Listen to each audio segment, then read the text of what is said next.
On the day of the engagement, I was kidnapped. My entire family concealed the news of my kidnapping and had my sister marry my fiancé in my place. They were convinced that the kidnapping was staged by me. After the engagement banquet, both families came to despise me. Father's face was full of anger. Even if she comes back, I won't acknowledge her as my daughter. She'd better die out there. Mother's eyes were filled with disappointment. If I had known it would turn out like this. I shouldn't have brought her back from the countryside in the first place. It's utterly disgraceful. Even the fiancé said, she's gone too far this time. Even if she returns, I won't marry her. I was tortured by the kidnappers for a month. In the end, it was my sworn enemy who saved me. After years of mutual hatred and fighting, he was the only one willing to help me in the end. But his condition was that I had to crawl back to North City on my knees, step by step, to survive. I had no choice but to comply. When I arrived at my doorstep, covered in wounds and filthy as a beggar, the whole family is throwing a grand birthday party for my sister. She has become the princess surrounded by stars. I've become a beggar, just as she once said, "Stinky beggar, you'll never outdo me in this lifetime." In the deserted corner, I quietly close my eyes. I died at the doorstep of my home, died amidst the elegant sound of the piano. Dying at the moment when the family presented my sister with a diamond crown. Have you had enough of this nonsense? Amid the angry shouts, I slowly opened my eyes, feeling a sharp pain at the back of my head. On the couch nearby, my sister was sobbing in our mother's arms, accusing me of stealing her boyfriend. Dad stood up for my sister, only to find out it was her fault. He felt I had challenged his authority as a father, and in a fit of anger, pushed me down the stairs. I touched the back of my head. It hurt. This is proof that I am alive. It is also a symbol of my rebirth. Once again, my father's angry shouts echoed above me. She is your sister. Why can't you consider sisterly love? Can't you stop being so selfish? I numbly took out my phone and dialed my boyfriend's number. Soon, the call connected. My sister likes you. You should be with her. We're breaking up. Don't call me again. After saying that, I blocked the number. All three people present were stunned. I raised my head and asked Dad, "Are you satisfied now?" Dad didn't say a word. Mom frowned and scolded me. "You stole your sister's boyfriend, and you still act so arrogant. No wonder. You were raised by that old hag. It's always someone else's fault. You're never wrong." The old hag she referred to was my grandmother. I grew up at my grandmother's house and didn't return to my parents' home until I started middle school. Back then, the family was poor, and they said they couldn't afford to raise 2 children, so they kept my sister with them and left me, who wasn't even a month old, with my grandmother. They always claimed to be poor, until the villagers discovered that my father lived in a villa and my mother drove a luxury car. Only then did we realize they had become wealthy long ago. They just didn't want to support my grandmother and me. Later, I learned that my birth sign clashed with my father's, making us unsuitable to be a family. Before my grandmother passed away, despite her physical discomfort, she sought out my parents and forced them to take care of me, threatening to die on their doorstep if they refused. My parents, concerned about their reputation, had no choice but to agree. I knew my parents didn't truly want me back home. To secure my place, I began living like a desperate sycophant. They told me to go east, and I absolutely wouldn't go west. I carefully tried to please everyone, only to be met with their cold indifference, until they discovered that my long-term boyfriend was the heir to the Chen group. The sister who always looked down on him secretly confessed her feelings to him. He rejected me. When I found out about this, I had my first argument with my sister. She mocked me. "You're just a stinking beggar. Do you even deserve the heir of the Chen group?" My response was, "I don't want the heir of the Chen group. I want Ron Chen as a person. I love him. And he loves me. That's enough." She could no longer smile. From that day on, she hated me. But the love I believed in was just a joke. At the engagement party, Ron Chen, who had repeatedly claimed to love only me, remained indifferent upon learning I had been kidnapped. He even turned around and got engaged to my sister, declaring he would not change his choice of fiancé. She was convinced that her sister was the one. The facts proved that I truly couldn't compete with her. She didn't have to lift a finger, yet our parents doted on her endlessly. With just a little effort, She could steal away the boyfriend I had been with for years. She is what people call a winner in life. I'm tired and weary, don't want to fight anymore. Take it if she wants it. I don't want anything anymore. Seeing that I remained silent, like a puppet, my mother grew displeased again and continued scolding. You can't even take a little criticism. Who do you think you're glaring at with that dead face all day? Do we, as your parents, owe you anything? Stay in this house or don't.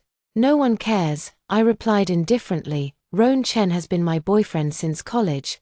You knew that, just because his identity is now revealed as the heir to the Chen group. You forced me to give him up for my sister. I obeyed, so why are you still yelling at me? I wasn't seeking their answer, just making a futile rebuttal. How could a biased person ever recognize their own partiality? They would only think that I didn't do well enough, that I should have actively brought the two of them together to create a beautiful story. Mom was momentarily speechless. My sister cried with tears streaming down her face. I can tell you're not sincere at all. I retorted. What more do I need to do to prove my sincerity? You stole my boyfriend, and I let it go, even blocked him. Isn't that enough? My sister was left speechless. Her face almost contorted with anger. At that moment, the phone rang. It was Roan Chen calling from a different number. Lacey, did I do something wrong? Why are we breaking up? I can't live without you. You're my Mrs. Chen. I won't allow us to break up. Roan Chen's pleading voice came through the phone. Such beautiful words of love. But the title of Mrs. Chen I once longed for ultimately fell upon my sister. You and my sister are a perfect match. You're more suited for each other. Don't call me again. After saying this, I hung up the phone and blocked the number. My sister suddenly flew into a rage. What do you mean by this? Pitying me? I want genuine love, not the trash you've discarded. I turned to ask my parents, what should I do to satisfy all of you? My father avoided my gaze and remained silent. My mother clearly lacked the confidence she had earlier, but still scolded me. Can't you handle things more gently? Acting this way will damage your sister's reputation and make young Master Chen think she's forcing you, isn't she? I retorted. Mom was stunned. I added, sister pressured you. You pressured me. I compromised, broke up, and still got scolded by you. I know my position in this family is awkward. You don't like me, so no matter what I do, it's wrong. My voice was very soft, like a feather floating in the air. So ethereal it seemed impossible to grasp. I once loved you, but not anymore. I finally said these words. In my past life, I wanted to say them many times, but I still held on to a sliver of hope, until death. Before dying, I sat at my doorstep, listening to a professional pianist play Fur Elise, enjoying the last rays of sunlight falling on me. What was I thinking at that time? My knees hurt so much, and my forehead too, because I had to kneel all the way back. My nemesis sent people to follow me, and if my posture wasn't correct, I had to start over from the beginning. I want to survive, so I had no choice but to kneel and bow repeatedly, ensuring every movement was perfectly executed. Compared to death, everything else becomes as light as a feather. Yet in the end, I still died so tragically, all because of stubbornness. I shouldn't have expected their love, whether it's familial love or romantic love. Dad narrowed his eyes at me. What do you mean by that? I didn't respond, but instead brought up another matter. My sister has been competing with me for the position of sales director. I'll give it to her now. Tonight, I'll write my resignation letter and aim to complete the handover within 2 days. My sister's eyes lit up, afraid I might change my mind, and she immediately said, Dad, you heard it with your own ears. She voluntarily gave up the position. My abilities are no worse than hers, and I'm fully capable of taking on the role. Dad's company once faced bankruptcy. Once, when he was drunk, he yelled at me, calling me a jinx, saying I was incompatible with him and that if I hadn't returned, the company wouldn't have faced bankruptcy. Business is inherently about wins and losses. But he chose to blame the loss on me. At that time, I had already graduated from university for 2 years and was thriving in other companies. After listening to my father's words, I gritted my teeth, resigned from my promising position, and went to his nearly bankrupt company to work in sales. In just half a year, I brought his company back from the brink of collapse. To secure orders, I attended countless drinking sessions, big and small, drinking until my stomach ached. I was even once kicked out of a gathering, left wandering the streets half drunk and half conscious. I snatched orders too aggressively and offended quite a few people, at first. My rivalry with my archenemy was just a simple case of mutual dislike. I couldn't stand him, and he couldn't stand me. Later, I snatched several of his deals, big and small, causing him significant losses. Perhaps it was from that point on that he began to hate me. Still, I'm grateful to him. At the very least, when I made that desperate call for help, he was the only one who answered and offered assistance, a bow and a kneel. That should repay his kindness. No. Dad actually refused my resignation. The company now makes tens of millions in profit annually, a level Dad could never reach before. He's biased, not stupid. He knows very well who is currently holding the company up, but which side the scales will tip toward, no one can know until the very end. Her sister's eyes were filled with disbelief. She had always been the apple of her parents' eyes, getting everything she wanted. This was the first time she had desired something so badly, only to be denied by her father. Trembling with anger, she ran back to her room in tears. Mother quickly followed, afraid she might do something foolish. On the spot, Father pursed his lips and, unusually, spoke softly to me. I know you've contributed a lot to the company. The company's success today, apart from my leadership, is also due to the orders you've secured. Rest assured, as long as you don't cause trouble, I'll keep you in your position as director. Honeyed words laced with poison. I laughed at myself mockingly. If it were the old me hearing these words, I would surely have been deeply moved. After all, he acknowledged my efforts and hard work. Only after seeing through them did I realize this tactic was what they call brainwashing, belittling me while occasionally sweet-talking me, just to make me work my heart out for them. Those who lack love are always easily blinded by such petty tricks. I'm not blind to it, I just willingly let myself be used. The old me, so foolish. You'd better start looking for the next sales director soon. I no longer accept brainwashing. Dad got anxious, gritted his teeth, and said, "Don't really think the company can't do without you. I'm only giving you this chance because of our father-daughter relationship. If you leave the company, who would offer you such a high position?" I glanced at him and instantly felt disgusted. My capabilities are obvious to all. Where couldn't I go? There are already more than 5 headhunting firms secretly reaching out to me, each offering better salaries and benefits than his company. In his eyes, I've somehow become someone unwanted, barely kept around out of his reluctant charity. My gaze was too direct, filled with naked contempt and disgust, which unsettled him slightly. Having been an absentee boss for years, the company wouldn't last long if I resigned. I was thoughtless about the matter between your sister and Master Chen. You've been with Master Chen for many years, and I shouldn't have let you two break up so casually. I'll talk to your sister. Whether you've found someone or not, I'll complete the handover within 2 days. I interrupted him. Before he could react with anger, I turned and left. In no time, his furious roar came from behind. But I didn't care. 2 days later, I completed all the work handover. The new sales director is my sister. The scales still tipped towards favoritism. She threatened her parents by going on a hunger strike. They gave in after just 1 day. My sister looked down at me with the air of a victor. A stinking beggar will always be a stinking beggar. No matter how hard you try, it's useless. After all these years of struggle, this office is still mine. I silently packed my things and left. Neither biting the dog back nor engaging in a fight with it was what I wanted, perhaps dissatisfied with the indifference on my face. She followed me from the office all the way to the company entrance, hurling a stream of harsh words along the way. She's trying to provoke me into losing my temper. She sent people to stake out, aiming to capture footage of me arguing with her, then post it online to facilitate her spreading rumors. Many companies want to poach me. If I were embroiled in a scandal now, they would surely hesitate. She's trying to cut off my escape routes, but I won't give her the satisfaction. As I stepped out the door carrying the cardboard box, I happened to run into my teammates returning from lunch.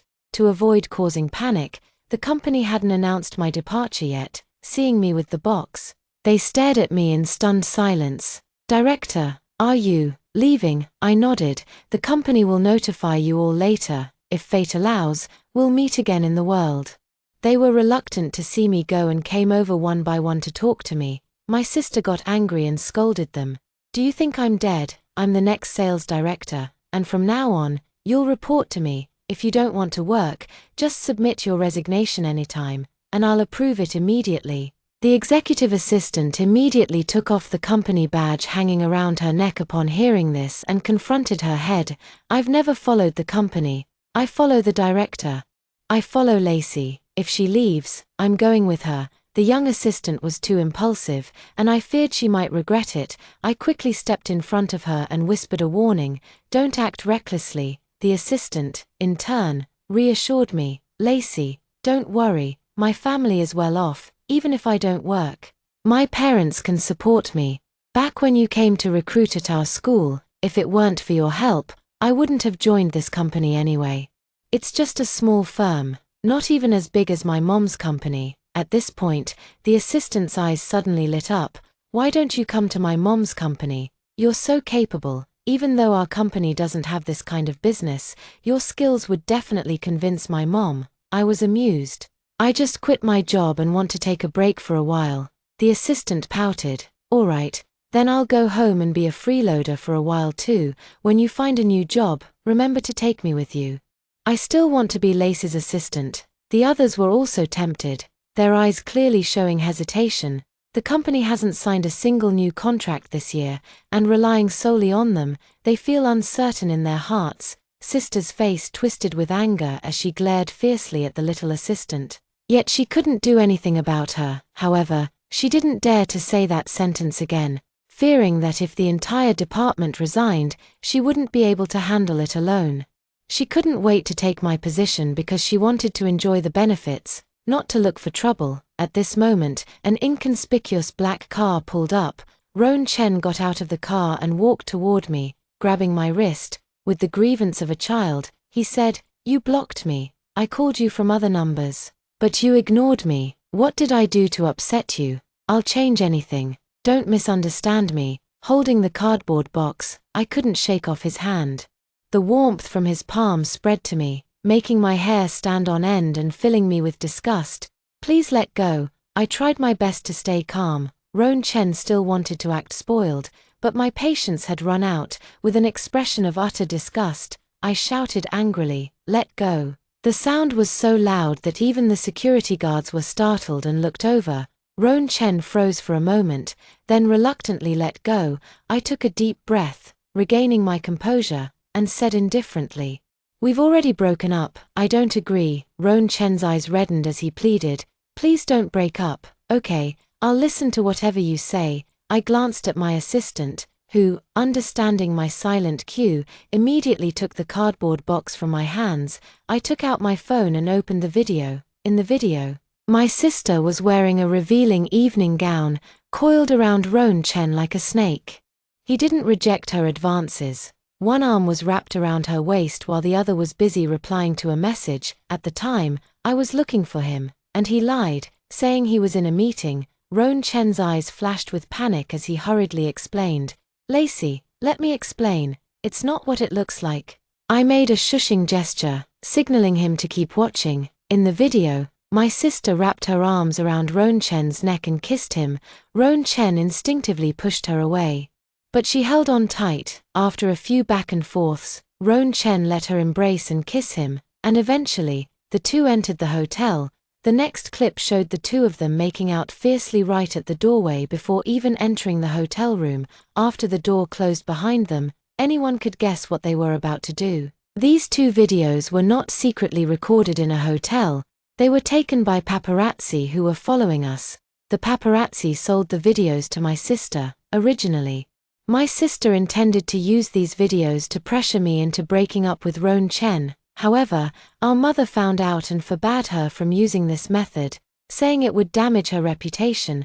Our mother's idea was to find an opportunity where I would willingly step aside, preserving my sister's reputation while allowing her to secure the position as the heir to the Chen Group.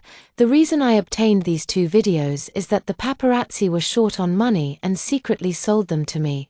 In my previous life, I didn't get these two videos, probably because the paparazzi sold them to Roan Chen.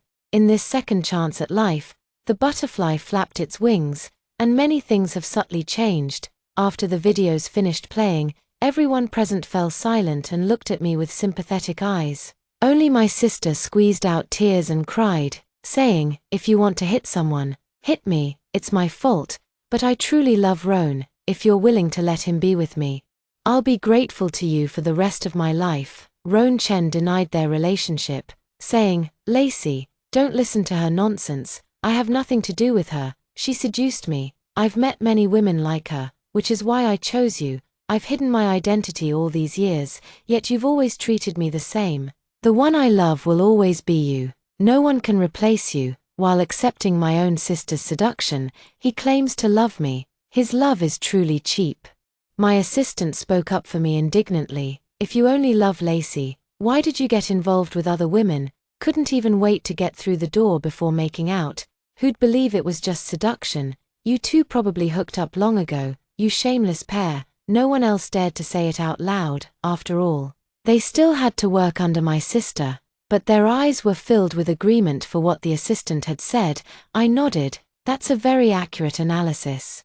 The little assistant proudly lifted her chin and said, "That's." Noticing the timing wasn't right, she lowered her chin and said to me with a shared sense of indignation, "Lacey, should we pull hair or beat up the scumbag? I'm good with either." I patted her head and said, "Good girl, let's not cause trouble. Take the cardboard box to my car." The little assistant glanced at the cheating couple, then at me, and walked away with frequent backward glances. Roan Chen couldn't figure out my attitude and cautiously said, "Lacey, this time it's my fault. I can promise you, there will absolutely not be a next time.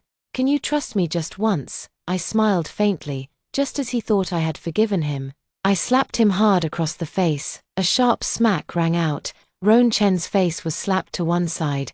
His sister rushed over, pushed me away, and roared, "Are you out of your mind? Why did you hit him?" Another sharp slap rang out. A red handprint appeared on his sister's face. A pair of scumbags. They deserved to be dealt with together. My sister's face was filled with shock, completely unable to believe I dared to hit her. My father came out of the company, saw the scene, and thought I was bullying my sister. Without a word, he rushed over and slapped me. I took a step back, dodging him. He lost his balance and fell to the ground. I looked at him expressionlessly and said, "From now on, I have no family. Remember these words." With that, I turned and walked away. Roan Chen wanted to chase after me but was tightly held back by his sister.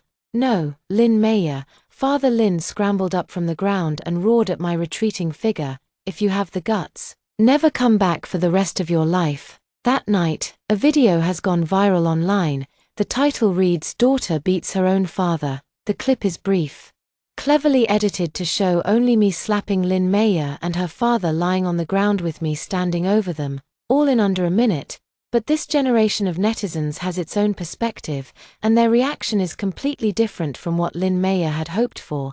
Is this it? Such obvious editing. And you're telling me which side to believe? The title says, "Daughter violently beats her biological father." But the entire video doesn't show a single moment where the girl lays a finger on the middle-aged man on the ground. Pure clickbait. Videos like this can flip in an instant.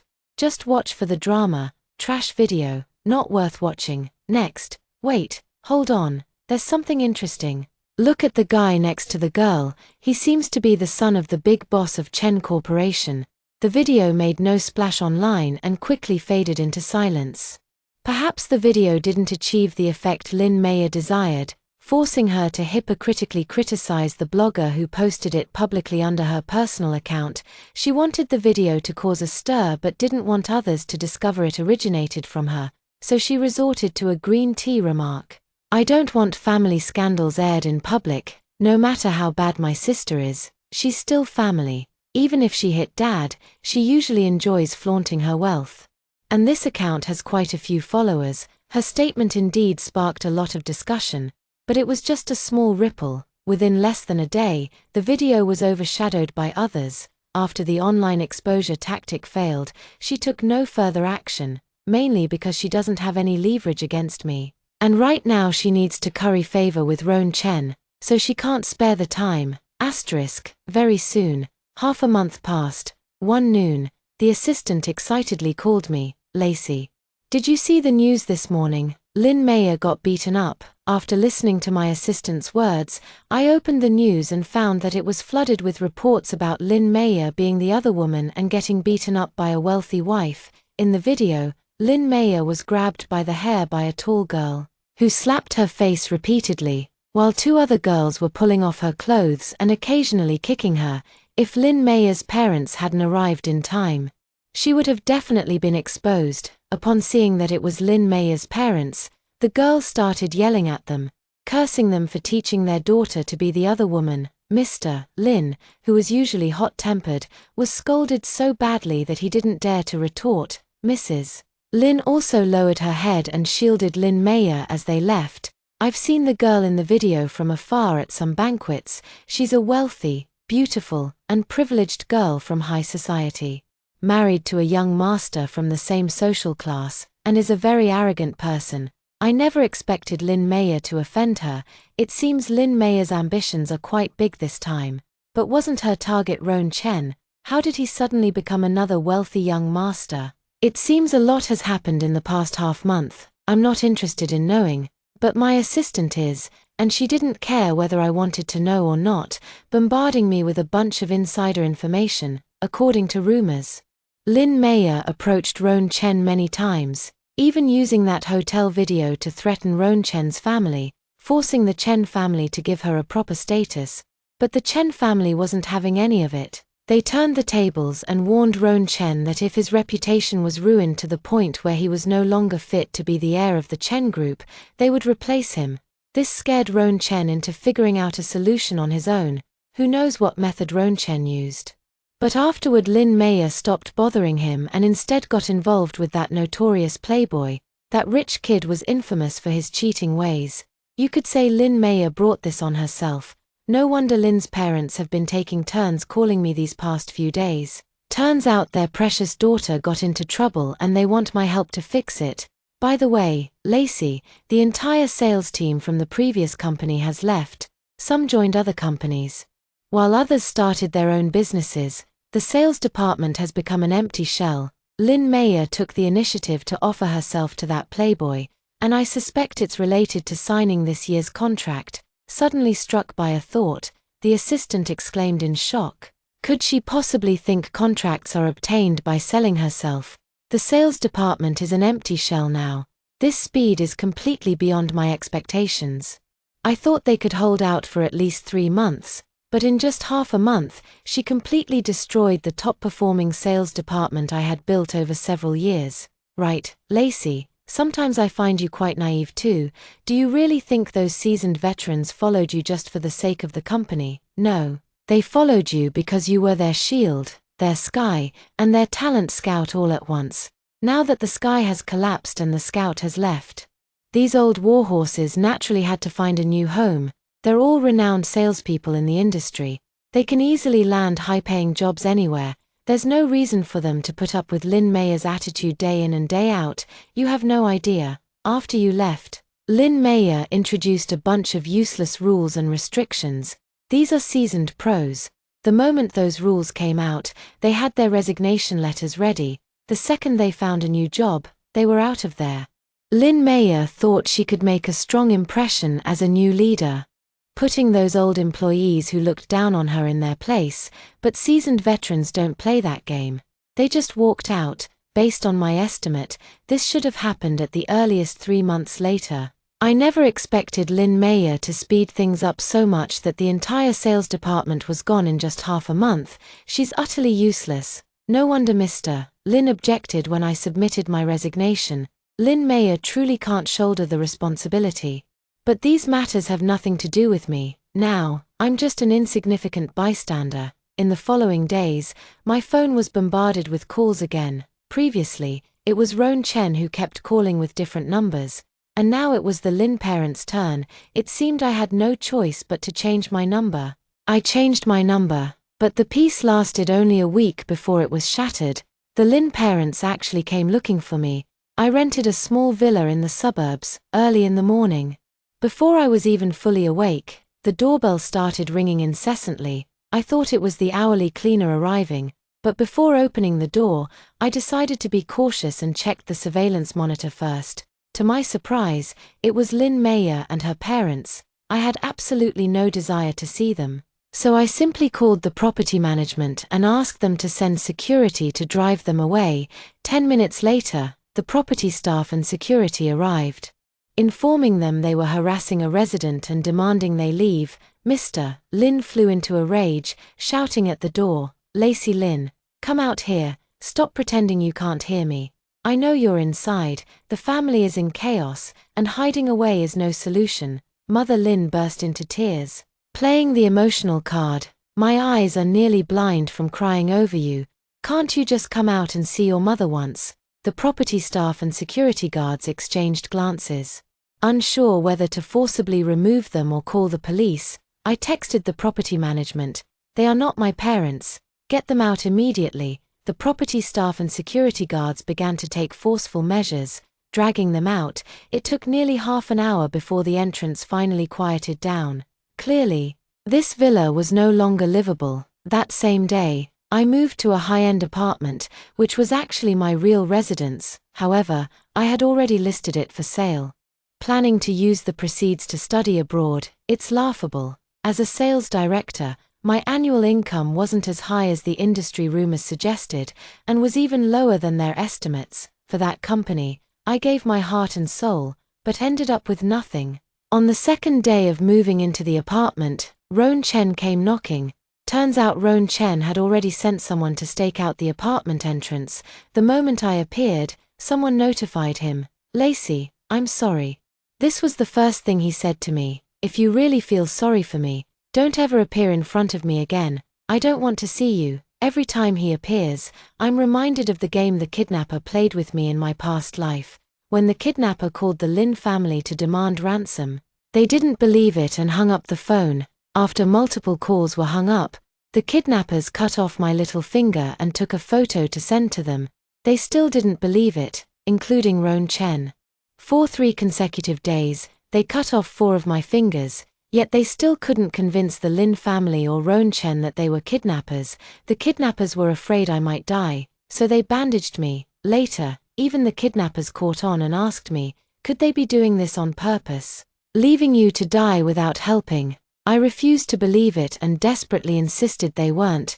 The kidnappers tried contacting them a few more times, but the Lin family simply changed their private phone numbers. Roan Chen's phone still connects, but the most frequent thing he says to me is, "I'm already engaged to Xiaoya. This game should end now. Testing me like this is truly disgusting." He hung up on my plea for survival, seeing me as useless. The kidnappers decided to sell me off. At least they could get some money that way. I kowtowed to the kidnappers, begging them for another chance, hoping it might help them secure the ransom. One last attempt, I called my archenemy. After hearing me out, he asked, "Are you really being kidnapped?" By then, I could barely speak. To save my life, I begged him repeatedly and even promised to repay the ransom twice over. My archenemy agreed. The day he agreed, I finally saw a glimmer of hope. He sent someone, but instead of paying the ransom, he wiped out the entire kidnapper's den. Afterward, he had people follow me, demanding that I kneel with every step to express my gratitude for his life-saving grace. I had no choice but to comply. I was afraid his people would become the second group of kidnappers. Roan Chen's eyes turned red as he asked me, "You once loved me so much, why can't you forgive me for this small mistake? Your love is so pure and flawless, no one could ever live up to it." What he meant was, he had merely committed a small mistake that all men in the world would make, and I should have forgiven him. This kind of PUA tactic is so low level.